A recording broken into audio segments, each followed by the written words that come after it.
Assalamualaikum warahmatullahi wabarakatuh. Nama saya Silomita Kalalo dari HES 2D.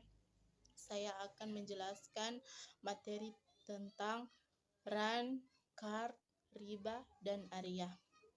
Yang pertama yaitu materi tentang ran.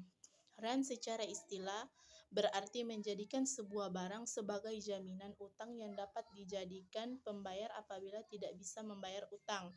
Pendapat ulama Hanabilah yaitu Ibnu Qudamah mengartikan ran dengan harta yang dijadikan sebagai jaminan untuk dijadikan sebagai harga pembayar apabila pihak yang berutang tidak dapat membayar utangnya kepada pihak pemberi pinjaman. Hal ini berarti bahwa ran dapat dijadikan sebagai alat tukar atau bahkan pengganti bagi pihak yang meminjam uang atau barang.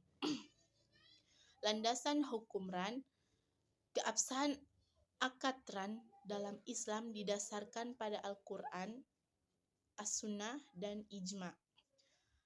Al-Quran yang dijadikan sebagai landasan bagi keabsahan akad ran adalah dalam Quran surat Al-Baqarah ayat 282 yang artinya, apabila kamu dalam perjalanan sedangkan kamu tidak memperoleh seorang penulis, maka hendaklah ada barang tanggungan yang dipegang.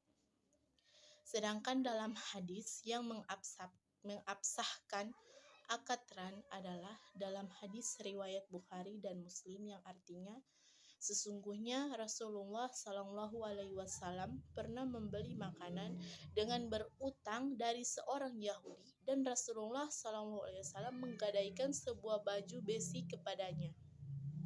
Selain itu, keabsahan akad ran ini didasarkan dengan ijma' para ulama. Menurut Wahbah al-Zuhaili bahwa para ulama sepakat tentang kebolehan akad ran tanpa ada seorang ulama pun yang menolaknya. Rukun ran terdiri dari 5, yaitu rahin, murtahin, ijab wa qabul, marhun, dan marhun bih. Syarat bagi yang melakukan akad ran, rahin, dan murtahin adalah ahli dalam melakukan tasarruf, yaitu mampu membelanjakan harta dan dalam hal ini memahami persoalan-persoalan yang berkaitan dengan gadai.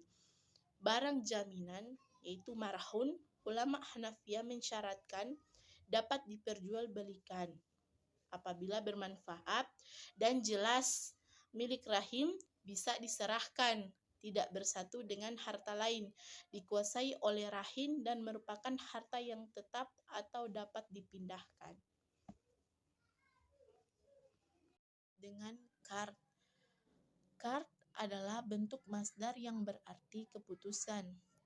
Al-kard adalah sesuatu yang diberikan pemilik untuk dibayar. Kard secara terminologis adalah memberikan harta kepada orang yang akan memanfaatkan dan mengembalikan digantinya di kemudian hari. Perjanjian kard adalah perjanjian pinjaman. Dalam perjanjian kard, pemberi pinjaman memberikan pinjaman kepada debitur dengan ketentuan debitur akan mengembalikan pinjaman tersebut pada waktu yang telah diperjanjikan dengan jumlah yang sama ketika pinjaman itu diberikan.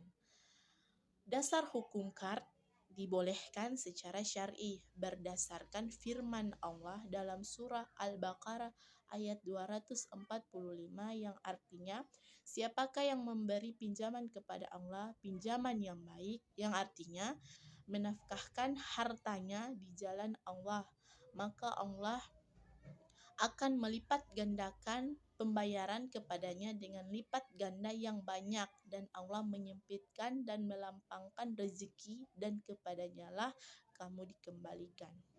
Yang ketiga yaitu riba. Riba secara umum yang dinamakan adalah pengambilan tambahan baik dalam transaksi jual beli maupun pinjam meminjam tanpa diimbangi oleh suatu transaksi yang dibenarkan oleh syariah. Dalam transaksi simpan pinjam dana utang piutang secara konvensional, pemberi pinjaman mengambil tambahan dalam bentuk bunga tanpa adanya suatu penyeimbang yang diterima si peminjam kecuali kesempatan dan faktor waktu yang berjalan selama proses peminjaman tersebut. Dasar hukum riba.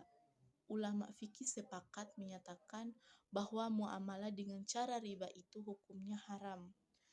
Keharaman riba ini dijumpai di Al-Quran dalam surah An-Nisa ayat 161 yang artinya, dan disebabkan mereka memakan riba, padahal sesungguhnya mereka memakan harta benda orang dengan jalan yang batil. Kami telah menyediakan untuk orang-orang yang kafir di antara mereka itu siksa yang pedih. Dalam ilat hukum larangan riba, ulama Malikiyah, Syafi'iyah, dan Hanabila memandang ilat hukum larangan riba nasiyah karena ada kelebihan, yaitu tambahan atau bunga, yang dikaitkan dengan pembayaran tunda tenggang waktu, baik kelebihan itu dari pokok utang atau pada barang sejenis maupun tidak sejenis.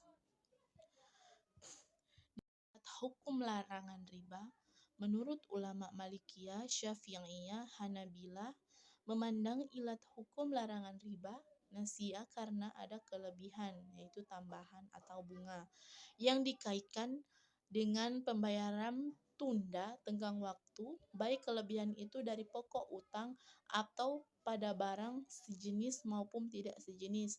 Mereka sepakat jika kelebihan itu tidak ditetapkan di muka, maka kelebihan itu tidak termasuk riba.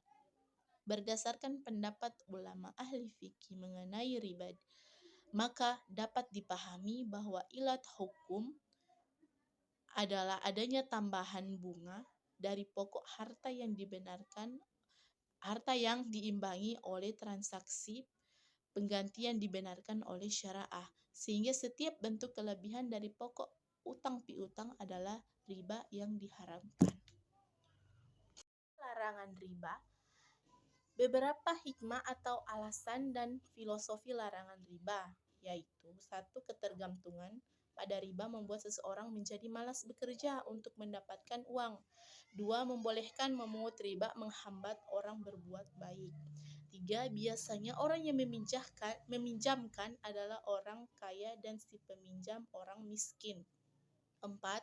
Riba menghilangkan sumber daya yang produktif sehingga menyebabkan resesi ekonomi dan hilangnya kesejahteraan masyarakat. 5. Riba pada kenyataannya karena uang tidak melahirkan uang. Uang tidak mempunyai fungsi selain alat tukar. Dengan materi keempat, yaitu Arya. Pengertian Arya dalam ilmu fikih, ulama Hanafiyah dan Malikiyah mendefinisikan Arya sebagai menyerahkan kepemilikan manfaat atau suatu benda dalam waktu tertentu tanpa imbalan. Hukum Arya dapat berubah-ubah tergantung dengan kondisi yang menyertainya. Meminjamkan barang hukumnya sunnah apabila peminjam musta'ir merasakan manfaat dari pinjaman tersebut dan tidak menimbulkan mudarat bagi pemilik barang mu'ir. Ditambah pinjaman tidak menggunakan pinjamannya untuk tujuan maksiat. Arya bisa menjadi wajib apabila peminjam dalam keadaan darurat, sedangkan barang tidak mendapatkan kemudaratan jika meminjamkannya.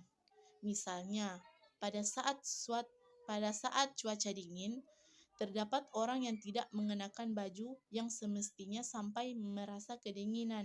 Maka jika ada orang yang meminjamkannya baju, menjadi sebuah kewajiban agar tidak membuat orang tersebut sakit.